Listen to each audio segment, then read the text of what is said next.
So, how's the card game going? I'm doing really good, actually. Yeah? Not gonna lie, there is this trusted system that it works. You're selling those vehicles. I'm selling those vehicles. I like it. I'm nearing 100 cars, and What is that? Do you see something? What? Is that a Patrick? How did Patrick get in here? Patrick? Oh my goodness. We are first guest ever on the show. First guest. And you know what? What a perfect way to have our first guest than to talk about sales. Sales.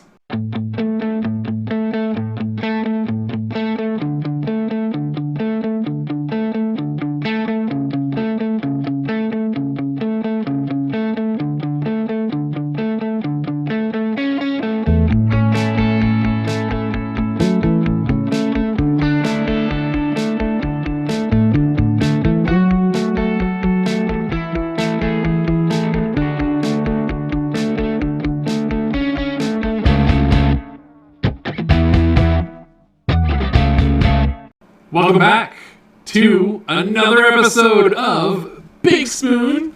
Little baby spoon. Oh, just little spoon. Sorry, I added the baby in there. And now we have a guest. Spoon. So today, we have our first ever special guest on the show, Mr. Patrick Gagan. Welcome. Yep. Hello, And, everyone. How are you doing, Pat?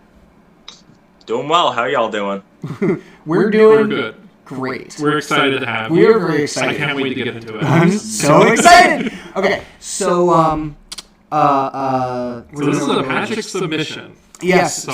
So we actually did know he was coming. It's not a surprise. It's I'm not sorry. really We're not very good actors. No, we're not. It took us a while to get this webcam thing to work. Yeah, no. Yeah. So all of us have varying degrees of sales customer service experience. Yeah. So just a little bit. I think it'd be fun if we just kind of went around and talked about our own. So Pat, you being the guest here, we'll start with you. Yeah. Sure. I mean, I've been in retail for about 10 years, worked for a few different companies of varying sizes, and I'm actually starting a new job in sales tomorrow. Oh boy! Wow! Congratulations. Yes, that should be exciting. Yeah. Jamie, Well, Can't I'm wait. curious. What's this job? I don't think I'm going to be selling furniture. Oh, he can. This is a little- That's it's a little top different. secret. Yeah. Well, I know who he's working for, but I don't know if we should say. That's okay. We It's don't up have to to. you. We'll skip it now. All right. So I work for CarMax, and I actually kind of had no clue about anything for car sales until this job. And I will say for the first 2 months, it is mostly just training. You do stuff on the computer. You're learning about like the standard way of selling cars, and in a way, it works. A lot of it is like you just need to know the process of how to go on the computer, run their finance apps, move through all these different steps. Eventually, though, it does lead to a sale. And you kind of run the show the rest of the way. So you're talking, you're connecting to the customers. Yeah. And that's the big thing. And I love it because, like, I get to deal with people every single day. And a lot of these people actually are happy. That's a good point. Yeah. So I am a physical therapist. I feel like I've dropped that a lot the last few episodes, but that's okay. It's well known. It's well known at this point by our fans. So I don't necessarily sell per se. My job has me more so marketing to physicians who would want to use our brand and refer patients to us, and B, having discussing what we do with patients to help them buy into what we're working on. So it's not so much. Well, I do sell products in the clinic, but we'll get into my actual. You're not like selling. after like the haircut, you're like, you want to get yourself some gel for the hair, a little bit. Yeah, I'm more so like, hey, we sell this here, but it's also cheaper on Amazon. Almost like I'm not a salesman, but if you wanted to buy this, it wouldn't be the end of the world. It's not really where our money's coming from. We just do it as a service, to be honest. Like we sell this stuff for cost. Yeah, But okay. anywho, so Pat, I walk in your store, and I want to buy something. A chair. Go. A chair. You're here for a chair? Just one. So what's your living situation like? What room is this chair for? What are you looking to get out of this chair? I have no chair. You have no chair. It's just me. Well, And It sounds to me like we're going to have to redo your entire apartment or house. So tell me about the size of the space you're looking to fill. but I need a chair. So I really like what I'm Pat sorry, I does. just like to be difficult. So what Pat's doing here, he's trying to find out as much information about you. Yes. Because he knows, like, okay, you're here for a chair, but what else can we get out of you? So let's just say, okay, so I actually do need, my chairs at home are kind of breaking down. I have 2 kids, and they are kind of wreaking havoc. So they usually kind of fit with the table, and I need something to kind of match the table. Okay. So again, like, a lot of it comes down to taking the information you gave and looking for the key product features I need to pull out of that. Yeah. So the first thing I heard was durability, because you need something that is kid safe, potentially something that either has like child safety to it or something that's a little bit more rounded so that the kids are less likely to bust their heads open. You mentioned that you already have a piece of furniture, so now I have to worry about color coordination, material match, and height. So it's a lot of just listening as actively as you can and trying to remember a customer's words, but really pulling out how it's going to apply to the product. Yeah. That's perfect. Yeah, I mean, that's... You hit the nail on the head there. Like, with me and patients... So the worst part for us is we get to the end of an evaluation with somebody, right? And I need to tell them, hey, the best way for me to get you better is by you coming in here 3 days a week and spending your money on copays and whatnot. And I always refer back to what they want. You told me you want to get back to playing volleyball. You told me you want to be able to hold your grandchildren. We can make that happen faster because you want to get back as fast as possible. This is how we do it, right? I found that just laying it down right there is what's best and gets people, on their side. And we call that at my job discovery. And a lot of that is going on through the whole sale. A lot of people come in and they said, I just totaled my car, I just got the payoff for it, I really liked my Toyota because it had a lot of space in it. And it's like a RAV4. I'm able to put things in there that I need for my kids' soccer game, volleyball, whatever, all the supplies, and something that I'm going to feel comfortable in driving in. So they will tell me all this information, and I have to try and remember it. A lot of it is remembering game, and that eventually can help you narrow down to certain features and stuff on our website. It's very true, and I'm sure with a place like CarMax, you're mostly focused on just closing the sale. And I think that's something that's been very different in mall retail, is closing's not really the most important thing, it's about building. So it's taking whatever information you can from the beginning so that you can call back to it and say, hey, this also fills your needs. Hey, here's something else that'll go with your lifestyle. They definitely say, you definitely want to try and progress them forward to sell it. I will say a lot of my customers will be there one day, leave, and then either come back, finish up the deal. And if I don't hear back from them the next day, like you said, I have notes on them. I'll go into we use Salesforce, and I'll call them up and I'll be like, hey, we talked about this. You were really interested in a couple of these things. I'd really like for you to come down, maybe take a look at something that we have here that definitely fits your needs, and we can also run financing. And a lot of that is really just guiding them through. Yeah, you have to know your customer too. Yeah, you really do. I was reading recently, so this is actually kind of neat. The fine folks at Subaru, back in the day, this was the early 90s, they found they were not selling as many cars as they had hoped. And so they hired a new advertising company who did the market research and found that the people more likely to buy Subarus, don't know why this is, just happen to be same-sex couples, mostly lesbian couples.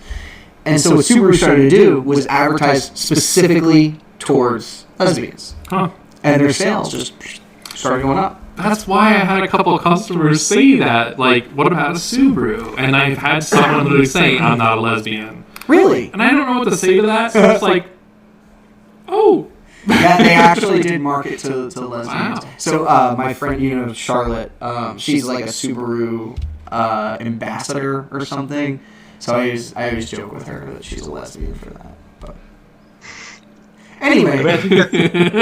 That's an interesting thing about marketing is that if you try to market to a demographic, you have to keep in mind what other demographics you could lose on that. Yeah. Because let's say you market something and you have like a lot of commercials in Spanish, you're losing a lot of your customer who is either not speaking Spanish or not interested in Spanish culture. If you do things specifically towards the gay community, you'll lose a lot of communities that either don't favor them or don't identify with them. Yeah.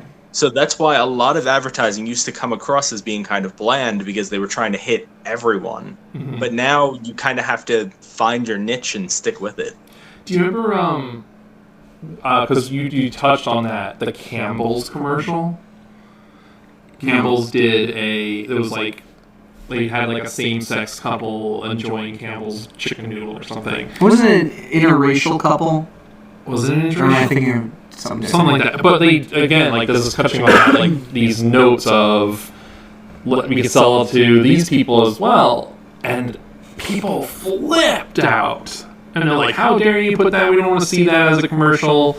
All the people got mad. They're like, how can you get mad at that? And it started this whole thing. But it ultimately was some people maybe boycotting just because of that. You're right. Like, you can lose sales just because you might cater once to someone else with your marketing schemes. Right. And that's really all it takes most of the time is you market to what somebody considers to be the wrong demographic and you'll lose their demographic. Mm-hmm. That's fair. I mean, I don't necessarily think this way, but I do know people who do, who, let's say we were walking through the mall and they'll see a store and say, well, I'm not going to go in there because it could be some ridiculous reason.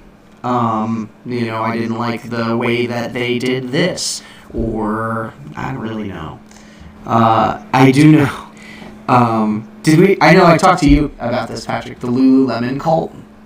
What's this? Oh my god, yes. So this is the ultimate, like, you need to read this. You need to, like, do some research on this. So Lululemon is basically a cult. Okay. So they had accounts of people who started working for Lululemon. It's like you go through the training process and, they call their sales associates educators. Mm-hmm. And so a lot of people join because it's like, well, I'll get cheap workout clothes and, they all seem fit and healthy. So, yeah, that's fine. And so this girl who did it as, like, a side job ended up noticing that they would ask all of her free time, if you're not working, you're exercising, or you're hanging out with your group. You just create a team and this and that. And it was almost like she had to give up on some of her dreams because she's so heavily focused on, now I'm doing yoga on my lunch break instead of eating. And now I'm a vegan. And now I have this dream board. They actually make dream boards and post it inside of their offices. Oh. Yeah, it's very interesting. I would go down that rabbit hole when you get a chance. That sounds like something I definitely want to check out now. And then I'll become part of the Lemon Cult. I'm sorry. I don't want to see you in yoga pants. Not to that extent, but that reminds me of something that Jamie had said earlier, that when he started with his job, that he got 2 months of training and that was their main focus, was just on training him before they put him out there. And I think that's something a lot of retail is missing. Because with my new job, I'm about to have 90 days of training before I'm actually in my role. That's great. My last job, I had 3 days of training, and that tends to be a lot more the industry average. And you know I what? think, Culture, right? Yeah. Do you have culture at that job? Absolutely, and I think that's a big part of it. Is a lot of companies claim that they build culture, but if you don't invest the time in your people and you have people coming in and out, nobody is invested enough to make other people feel invested. And that's a lot of what's wrong with mall retail now, is that since the numbers have declined, people are so quick to hire, quick to fire, quick to change hands, that you don't really have any loyalty to a brand because the brand isn't even really loyal to what they claim their culture is. I absolutely feel that in my job that, my company's got my back. It is commission sales, but we all look out for each other, and I probably have not had a job that I feel this connected to since ever. I've never had a job where I had a training period that lasted either more than a week. PetSmart gave me a week, and that was good, but a lot of that was learning hands-on, like just getting out on the floor and doing it on my own. Here, I jumped into it with a basic guideline, and then I perfected that myself, only because I had that. Right, but they gave you the tools so that you can kind of make it your own. Yeah. Whereas a lot of other companies just kind of say, hey, one day of here's what our product is, one day of register training, one day of, okay, here's our company culture, good luck. Yeah, and you can tell that when you go into stores like that. What's that?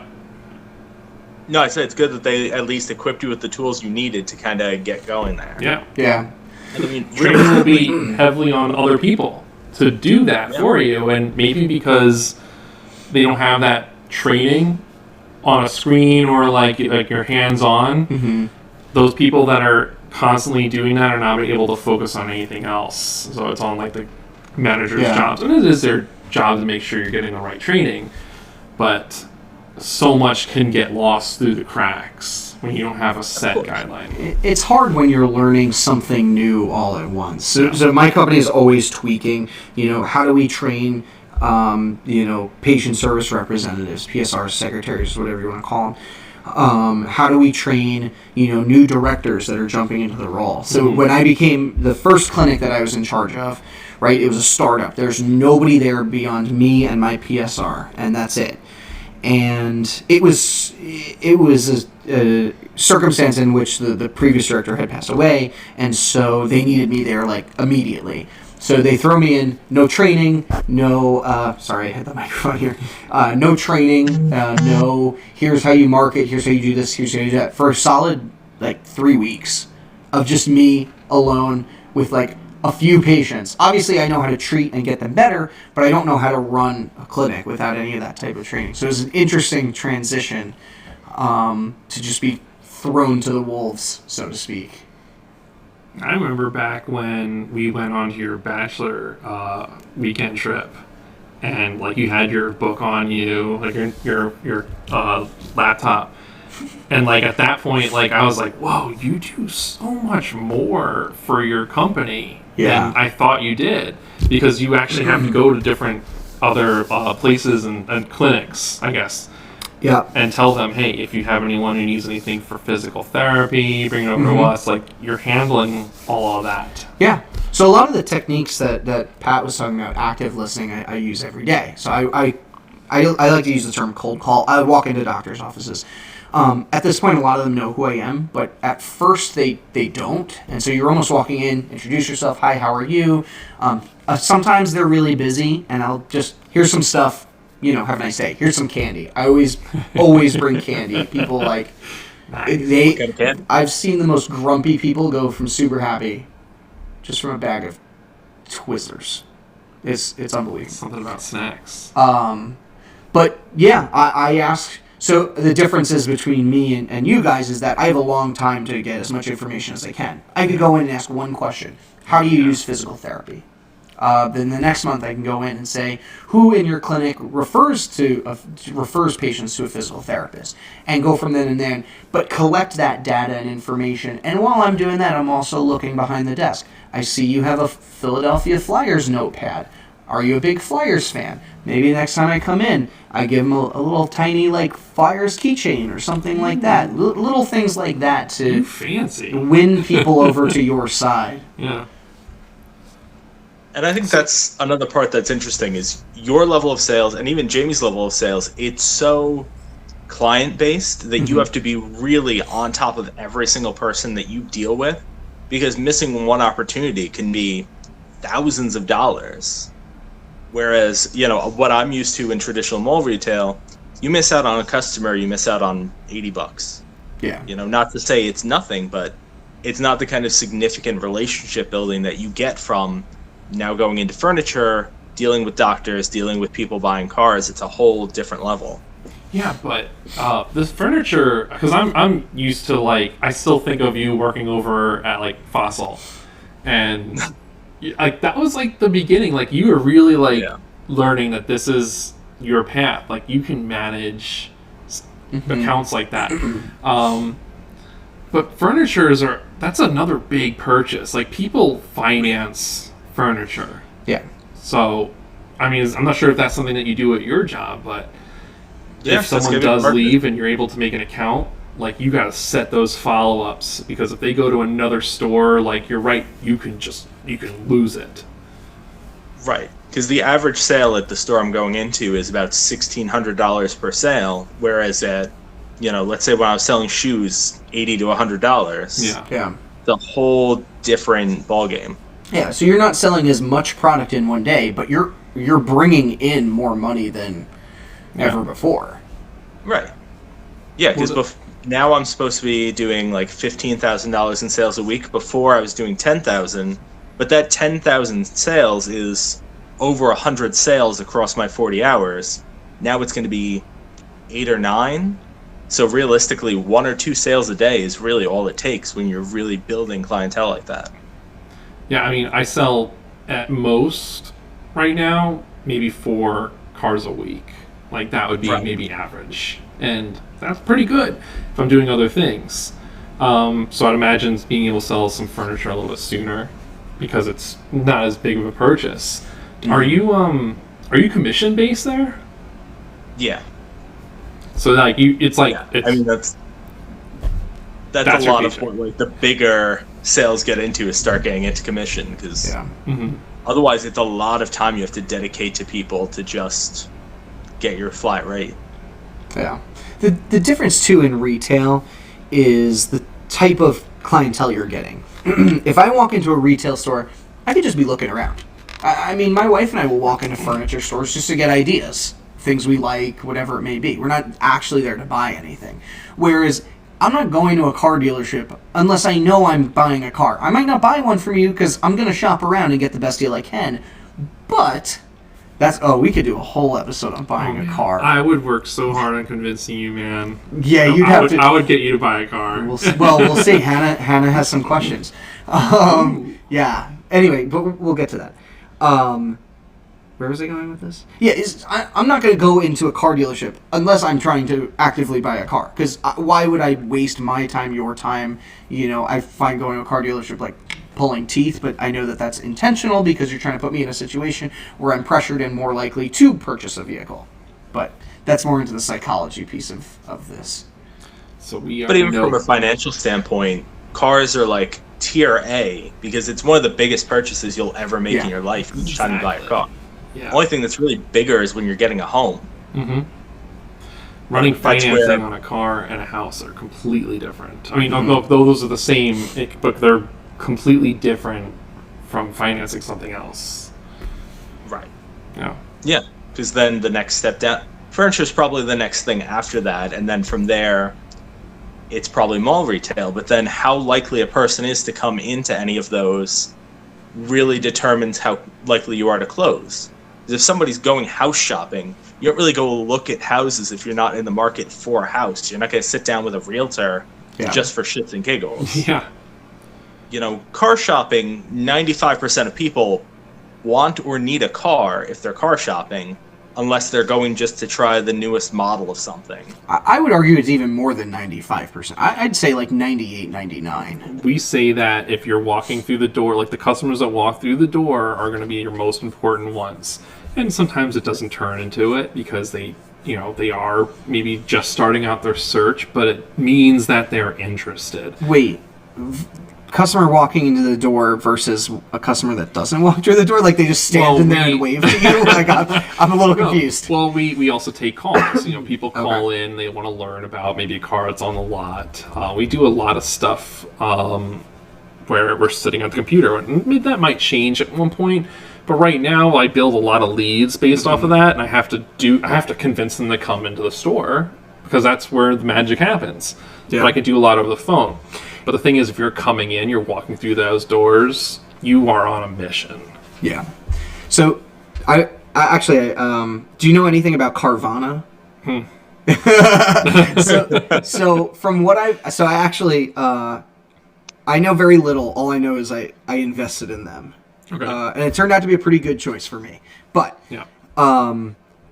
Essentially, from what I gathered, you just find your car online and you just order it online, and that's it. You can go pick it up if you want, or they'll drive it to you. Yeah. But there's no negotiation. No. See, that's the best part of buying a car. is negotiation.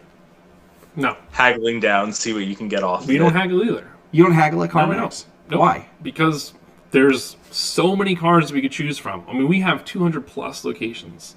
Okay. So if there's a car at a certain price point that you're looking for, obviously within like the right means, but if it's not this one, it's another. But the thing is, when you come to us, it is a human interaction. You are doing a big purchase. And people do that because they don't really want to deal with the people, but we don't haggle. So when you're having an interaction with me, I'm just a guide and I'm making this easier. I'm not going to try and push things on you more than I have to. And that's just really basic guidance. Okay, our next step is this. But what if I say, so if I come in and say, all right, I want a Chevy Traverse, but we're looking to pay this much per month. Okay, let's try and find a Chevy Traverse that you'd be able to get close to that. And okay, see, that's just it. Close isn't good enough, Jamie. You come to me and say it's $275, and I want $250. Okay. We got to make that work. There's ways to make it work, but Okay. we just don't haggle. So the thing I'll joke around, I'll say, like, because people do ask, okay, you can't change it at all? And Pat, you're just saying something? No, I was saying that's what haggling is, though, is him saying, like, okay, well, this is the price point I'm going to pay. Yeah. So what would you do, though, in that situation if you have someone like Nick, someone who's just completely hard-headed that is not going to pay that extra $25 a month? Oh, yeah. I'll joke. I'll be like, we can haggle all day long. Price isn't going to change. But I'll enjoy going back and forth with you. So then I would just walk out and go somewhere else. Because there's other things that we do. When we look at so many different cars, like if I pulled up on our website, which is the same thing we have in the store, so you want to stay around $270, right? Okay, sure, let's say that. You're going to want to try and keep your payments around $270 a month. You're looking at a car that's going to be close to around 15 or a little bit more than 1,500 or 15,000. Yeah, that sounds about right. There might be a Chevy Traverse that's out there in that price point, but it doesn't just determine on the price of the car what your monthly payments are. There's other things. How much are you putting down? Right. Do you know what your credit score is at? Because your APR determines what your monthly payment's going to be. Yeah, I get all of that stuff, but I just don't understand. There's absolutely no haggling here. Like a regular car dealership, you can go in and say like, this is the price I'm looking for, and if you don't match it, I'm just going to go to your competitor down the street, and somebody's going to match it. What they'll do is they can mess around with prices for cars. But you guys can't. But we can't because we make the price what it should be. You're going into a dealership and they got this sticker price on there and they're like, this is great. You could pay whatever, this is 0% down or zero APR, right? Mm-hmm. And when you tell them, okay, well, I really don't want that, like they know that they're going to have to haggle that price down, but they're never going to go past what the actual value of the car is. Right. And when you go to us, our price might be a little bit above that value because of the work that we put in. It's a used car and we make sure we have our certain standards. But these other dealerships, they'll stop at a certain point and they'll say, no, we won't go anymore. And then they'll just let you go. And that's usually what happens. They just let us go. Mm-hmm. And so what they found is that... I'm sorry, Pat, you haven't gotten a chance to speak in a little bit here. No, it does make sense to me, though. So essentially what you're saying is that you start out at a lower price point so that you don't have to go through that haggle as much. Yeah. But let's say you have a car that Nick wants for $14,000. Mm-hmm. You are selling it for $15,000, but if he goes to a dealership, it's going to be listed between 17 and 20 depending on the dealership. Mm-hmm. And Nick might be able to get them down to that 14, but that might be lower than they're willing to go because your company knows 15,000 is the lowest that car should sell for. But guess what? If I search on our website and I put in the parameters that you're looking for, I might be able to find one that's at price point, transfer it in. Mm-hmm. We can bring cars all the way from California. You're going to spend a lot of money to transfer it over, which is actually like only 1/3 of the actual cost. We do a lot to bring that over. But, I'm not sure how other places do it. And, we are definitely different. We started this game like around the same time that Circuit City went bye-bye because we actually split from them. But it's different. on other dealerships, they are very small scale, so they can't pull cars from other places. It's like, we got what we got on our lot, and that's it. Yeah, they're all privately owned. They're franchised, essentially. Yes. Yeah. I did find that. So I have right now I'm driving a Kia Optima. And so essentially that's what we would do, is we went to 3 different Kia dealers. We said, here's what we're looking for. If you can't match it, we're just going to walk. And you know, you go back and forth. They try to upsell you. We're hitting our line. No, that's not happening. And they, you know, before you walk out, of course, they'll say whatever they have to say. So I was driving a leased car before, and they would almost frame it like, well, you know, that car's a ticking time bomb because you're going to run over miles soon and blah, blah, blah. It's going to be more cost effective. Okay, I'll just drive a different car. You know, so they try to make it seem like, no, you need to make this sale right here, right now. And that's the stuff that me as a consumer, again, I'm hard-headed. I'm going to be like, screw you, man. I'm not doing that. I'll just go somewhere else. And eventually, after 3 places and a lot of headaches, we found the car for the right price. But I have seen dealers stop and say, this is the best we could do. I'm sorry. Yeah. Okay. Thank you. And even it was even like people who we knew too, like friends of my dad or whatever it was. And it's like, well, you can't go lower. Too bad. And think about it. Their commission depends on that. Yeah. Making it sell for more than it is worth. I make the same amount no matter what it is. So while I'm on the subject of haggling, because I always tell people, and I don't know how your current job is, but you can haggle furniture. So, I think it depends on where you're going. Okay. Realistically, there's room in almost every retailer for price reduction. Yeah. But it always depends on the retailer, how they choose to do business, and kind of the toolkit that the team has. Mm-hmm. So, for example, working in like a smaller, lower price retailer, outside of sales, there's not much I'm going to do. Maybe I can find like an online code that I can use for 10% off, so you can save a whole $5 to $10. That's great. But when I worked for companies like Brookstone, when we sold massage chairs, I had a list of options and different ways I could combine them to make it work for you depending on what you were looking for. Sometimes I couldn't reduce the price if we did financing, but I could give you 0% for an extra year and a half, so you had 3 years to pay off a massage chair. Or sometimes it would be, you know, on new models, you can take $700 off if they don't finance.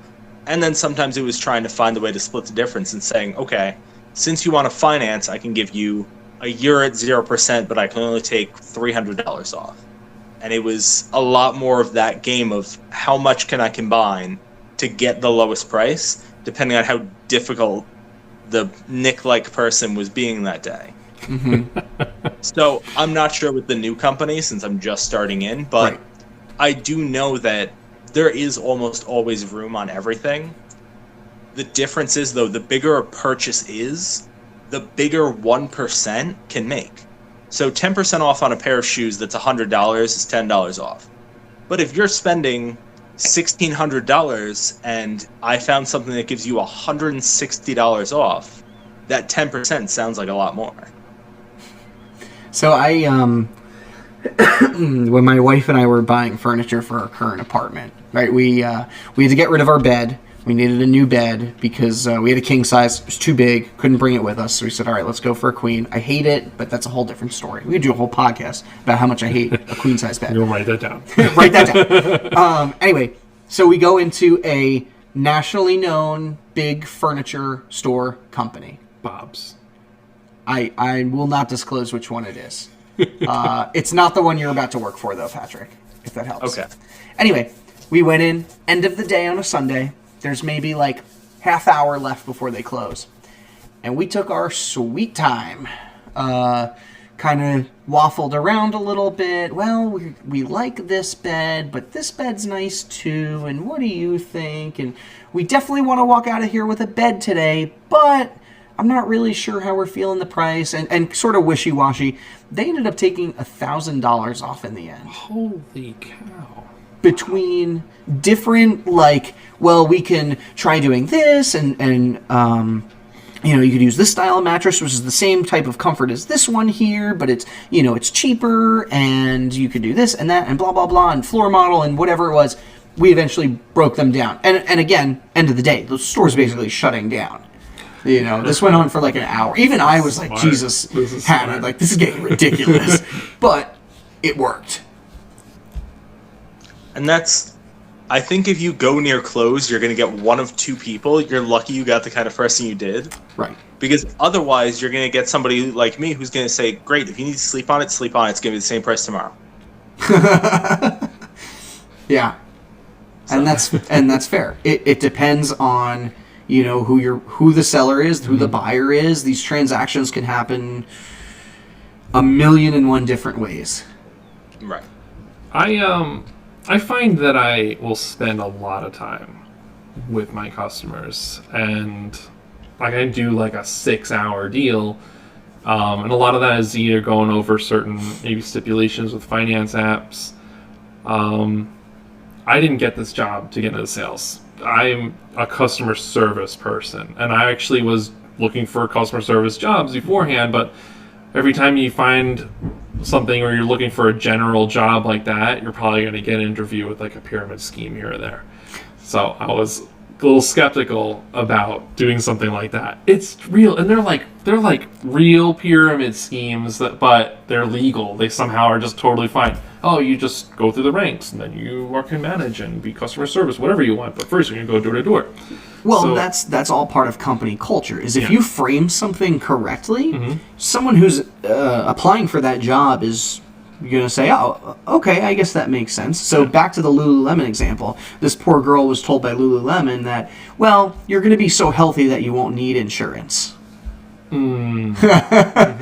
Which Yeah. Love that. that made me cringe. But I find in my job though that I really do connect, and maybe almost too much, because I really am trying to make sure that like these people are happy. I know that sounds really cliche, but that genuineness I feel like does go a long way. So even though I can't really change the price of something, as we were just talking about before, the fact that I'm willing to sit there with you for like 5 hours and work my hardest to get you a deal that fits for what you're looking for. Some people don't know what they want.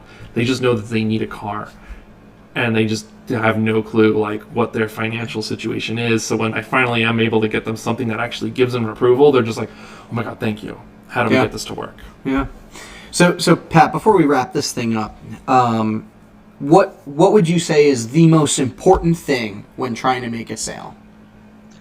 I mean, I think what Jamie's doing is right, that it is customer service, that realistically you almost have to act 60-40 as far as what's best for the company and what's best for the customer. Because if you don't make your customer at least some kind of priority, they know what you're doing. Once you lose that authenticity, nobody's going to want to deal with you. Nobody's going to want to buy from you. You're not going to be able to build a sale. You're not going to be able to do anything and keep any kind of relationship if you don't at least try to see it from their perspective and try to help them the best you can. Yeah, that's huge. I couldn't say it better than myself. And sometimes it falls through the cracks, and you lose the sale, or maybe they didn't have as great of an experience, and you might have been too busy at the time. But that's like the overhanging thing there, is you just got to remember that when you're with your customer, you're there for your customer. Yeah. All right. Well, that was fun. This is a good episode. This was a and good- our first ever Yes. guest on the show, I wish- Patrick. Woo! I wish we had like a crown or a tiara or something for Can we, you, like, like best superimpose on- guest.